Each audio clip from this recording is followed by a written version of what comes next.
adeegana wuxuu kuu sahlayaa goor kasta iyo goob kastaba meel kastood adduunka ka joogto gudaha iyo dabadaba inaad si toos ah lacag ugala bixi karto bankigaaga dhigana karto kalana socon karto kana bixin karto biilasha xaafadda iyo familygaaga iyo adeegyada kale aad uga baahan tahay inaad lacag ugu wareejiso macmiil kale ama qof kale oo biilkaa sugaya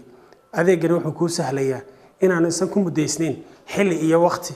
goor iyo jimco toona inaad account-kaaga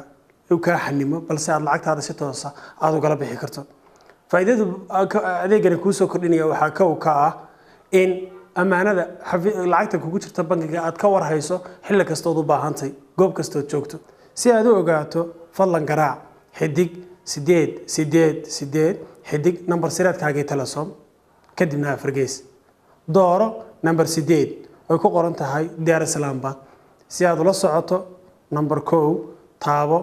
aad u ogaato xogta lacagta ku taala bankigaaga